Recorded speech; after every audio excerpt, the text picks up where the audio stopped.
இந்தியாவில் இருந்து அமெரிக்காவுக்கு இறக்குமதி செய்யப்படும் பொருட்களுக்கு 25% வரி விதித்தார் அமெரிக்க அதிபர் டொனால்ட் ட்ரம்ப். 90 நாட்கள் நிறுத்தி வைப்பதாக ஏற்கனவே அறிவித்திருந்த நிலையில் ஆகஸ்ட் 1ஆம் தேதி முதல் நடைமுறைக்கு வருவதாக அறிவிப்பு.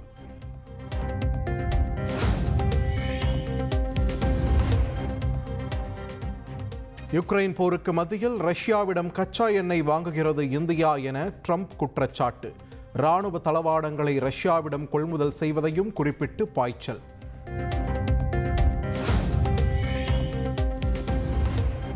அமெரிக்காவின் 25 விழுக்காடு வரி விதிப்பின் தாக்கங்களை ஆராய்ந்து வருவதாக மத்திய அரசு தகவல்.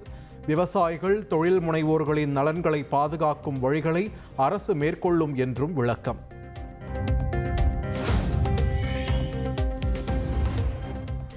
இந்தியாவும் அமெரிக்காவும் கடந்த சில மாதங்களாக வர்த்தகம் தொடர்பான பேச்சுவார்த்தைகளில் ஈடுபட்டுள்ளன.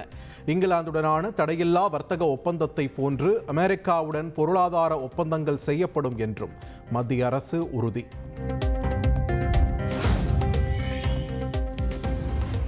பிரதமர் மோடியின் நட்புக்காக நாடு விலை கொடுக்கிறது. இந்தியா மீது ட்ரம்ப் விதித்த வரி குறித்து காங்கிரஸ் விமர்சனம்.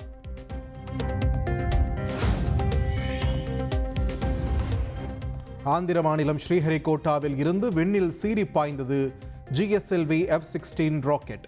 2400 கிலோ எடை கொண்ட நிசார் செயற்கைக்கோள் வெற்றிகரமாக விண்ணில் நிலைநிறுத்தம். All L40 engines generating nominal thrust. S139 motor ignited. The GSLV F-16 NISAR mission. The deafening roar of GSLV and beautiful silhouette.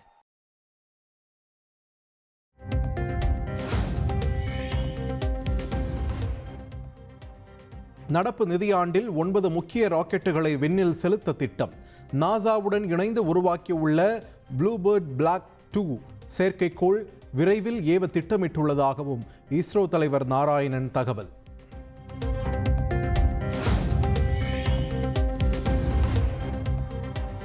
மாநிலங்களவையில் ஆபரேஷன் சிந்தூர் தொடர்பான விவாதத்தில் உள்துறை அமைச்சர் அமித்ஷா உரை. பிரதமர் மோடி பேச வேண்டும் என வலியுறுத்தி அவையில் இருந்து எதிர்க்கட்சி எம்பிக்கள் வெளிநடப்பு.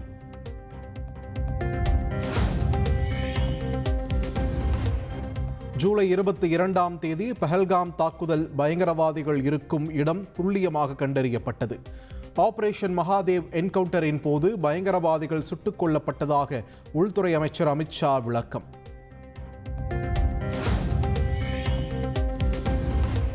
காங்கிரசின் முன்னுரிமை பயங்கரவாதத்தை முடிவுக்கு கொண்டு வருவது அல்ல, அரசியல் செய்வது மட்டுமே என அமித்ஷா குற்றச்சாட்டு. தீவிரவாதத்தில் இருந்து ஜம்மு காஷ்மீர் விடுதலை பெறும் என உறுதியளிப்பதாகவும் பேச்சு.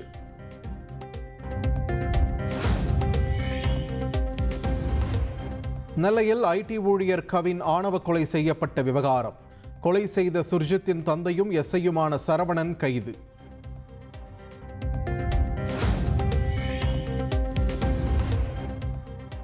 ஆயிரத்து 1998 மத்தியில் பாஜக ஆட்சியை கவிழ்த்தது ஜெயலலிதா செய்த வரலாற்று பிழை என்று பேசிய விவகாரம்.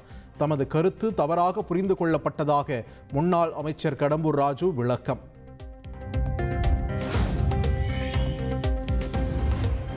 பாஜகவின் மாநில துணைத் தலைவர்களாக குஷ்பு உள்ளிட்ட 14 பேர் நியமனம். 5 மாநில பொதுச் செயலாளர்கள் 15 மாநில செயலாளர்களையும் நியமித்து மாநில தலைவர் நயினார் நாகேந்திரன் அறிவிப்பு.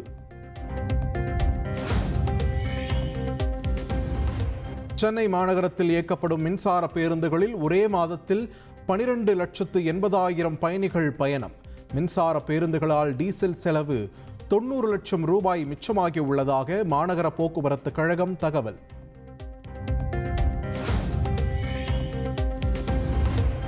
நீதிமன்றம் உத்தரவிட்டும் புதுச்சேரியில் மின்துறை நஷ்டஈடு கொடுக்காததால் தலைமைச் செயலகத்தை ஜப்தி செய்ய முயன்ற நீதிமன்ற ஊழியர்கள் நஷ்டஈடு கொடுக்க 15 நாட்கள் கால அவகாசம் கோரியதால் புறப்பட்டுச் சென்றனர்.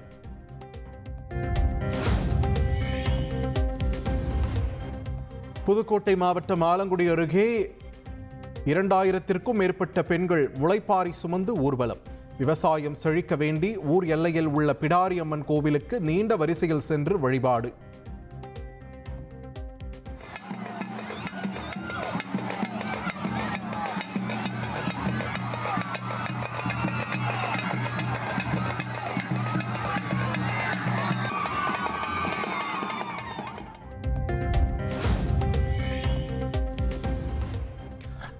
இந்தியாவுக்கு எதிரான 5வது டெஸ்ட் போட்டியில் இருந்து காயம் காரணமாக இங்கிலாந்து கேப்டன் பென் ஸ்டோக்ஸ் விலகல்.